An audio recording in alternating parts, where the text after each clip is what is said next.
acclaimed actress. And if you're an Emmerdale fan, your most recent memory of Amanda Donohoe will probably be as the Dale's dastardly femme fatale Natasha Wilde. Drinks all round, on us. From zero to hero as fast as I've ever seen. Good luck. Do still. Love, honour and cherishment. I've made a decision. You don't get to make decisions anymore, Mark. What you shouldn't have done was murder my dad. You killed Dad. Please, Ryan, it was him. I had to tell her what you'd done because she was going to kill me. As if you hurt Dad. Did you? This was a callous and brutal murder. You will serve a minimum of 21 years.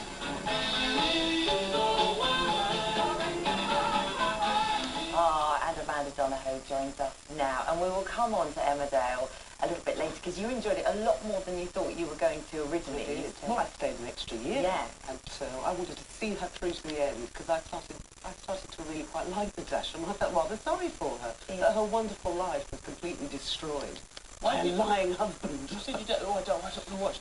Why don't you like watching stuff back? I think most actors find it quite odd and difficult to watch oneself back. Yeah. Yeah. Well, the Emmerdale thing is interesting because you've got a lovely house in Suffolk, haven't you? And so the commute was actually pretty tricky. It was a long commute, 4 hours home and 4 hours back again. And in one weekend, that can be quite a lot. Yeah, yeah. So there must have been a relief. There was, I mean, I spent a lot of time up there, obviously, because I had to, because we had such early starts and long days. And so it was very difficult to get home, and in the end, it does weigh you down a bit. If you can. My partner and I weren't really prepared to move up north because we had a life in Suffolk. Yeah. So it was a hard decision. I missed those guys so much. They were such a lovely bunch of cast to work Well, with. in 21 years, you can go back and really get let out. Oh no, I think she's going to definitely have an appeal. I mean, the woman was bereft, for goodness sake. You know, I say there'll be an appeal. She's got the money. She'll get the lawyer, and it'll be some, crime of passion. It'll be she wasn't well in the head, so we'll reduce the. Totally. So how long would you like the sentence to be? Well, for manslaughter, what, 5 to 10 maybe? I don't know. I've never been up for anything. You have obviously thought about it. So that's 5 to 10 years. You do the play, which we'll talk about in a second, and then a little bit of life in Suffolk, and then back to the Dales on the heel. Yeah, I don't know. You'll have to ask them about that. I'm sure they'll have you back. Well, you say that any actor worth its salt has to go back to theatre. The most purest form of its craft. Definitely. And it's where you learn and and on film and television, the final performance is not up to you. It's cut, it's edited, and that can change substantially a performance. In the theatre, it's me on my own, 2 hours, no one can cut me or edit me, and that is the joy that you have of the arc through the evening, and that's what you play. Whereas, of course, in television, it's a little bit here, a little bit there, then it's cut together. Totally different technique. One thing I'm having trouble with is learning, because in soap you learn such a huge volume of dialogue, and you discard it just as quickly as you learned it, because you have to. And in theatre, for the first week, I was going, I've learnt this speech, and I'd get to work, but gone. Gone. Oh, no. So I have had to retrain the theatre memory muscle, because I haven't used it for Once so it's long. in, it's got to stay in. Absolutely. You can't discard it. That's a bit scary. It was very scary to start with, but I think I've managed it.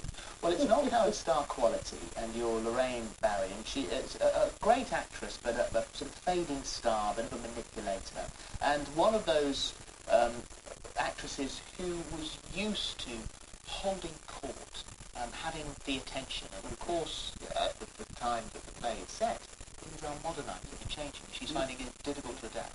1950s in England, and I suppose the sensibility is more about the old school theatre versus the new wave, which was coming in, which was happening. It was sort of slightly before the John Osbornes and the kitchen sink dramas. And Lorraine Barry is a sort of bit of a dinosaur.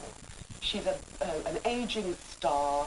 She's very old school, but she has enough nous to know that she's got to drag herself into the new modern world of theatre that's starting to appear. And she doesn't like it very much. And it's a wonderful battle of wills, if you like, between this bright, young, dynamic director and this old but very popular star. and how they make it work. And it's a really British thing, isn't it, Yeah. for us to watch this and kind of like to see somebody who's a little bit above their station taken down a peg or two. But one thing, and I think it was Patricia Rutledge who played Hyacinth Bouquet, one of my favourite all-time characters. Yeah. And she said there is something very amusing about pretension. We love to see the pretentious brought down a peg or two. And that's very much what happens in this play. Well, this is not your first brush with this play, is it? Why, that's the irony of this. Many, many years ago, it was my first television appearance. I think I had one line, and it was in the BBC TV adaptation of Star Quality, with the late Susanna York, who played the part that I was going to be playing, and Ian Richardson, who played the director. And that was my first job. And when they called me up and said, "Would you like to do Star Quality?" I said, "That's like coming home. It's a full circle." And I thought, of course, I have to do it. Well, I mean, look, you've had some fantastic opportunities and great roles, and LA Law propelled you to start in the States. And there was no question that there were other offers, there were other things around, or other movies around. What made you stop? Why did you come back? Oh, it's a long story. First of all, I think because I didn't have a family there, I didn't find a partner, and I had children there, and I felt slightly rootless in California, and I wanted to come home because I miss England so much, and my parents were no longer, young, and they were getting older. There are certain times in your life where you have to do the right thing, and you have to come home and you have to deal with family. Yeah. And I really wanted to do that. And I had spent 12 long years in LA, which was great fun. I mean, you did your time there. I've done the time, love. Yeah. I've done the time. And let's face it, it's not the kindest place for ladies of a certain age, now is it? So I didn't want to look for age in Hollywood.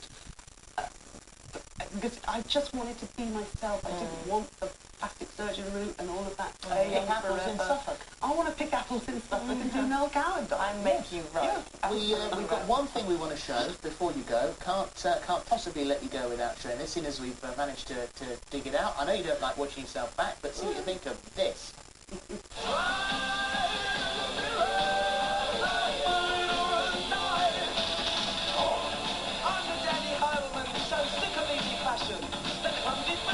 Look at you There you are on the left. Look at That is Oh, a baby face. Do you know it. that was Glenda Jackson's dress that we got from Berman and Mabel's, I think. Oh, really? So it was kind of like the baton being passed on. Oh. Well, we had to show that. We will put, because you're touring with Star Quality, and we'll put all, next Tuesday you start at the Theatre Royal in Nottingham, but we'll put all the details on our website, and it's lovely to see you. Thank you so much. It's such a pleasure. Thank you. Thank you. Well, there's no messing about with this week's competition. You could win it and be quite simply £30,000 better off.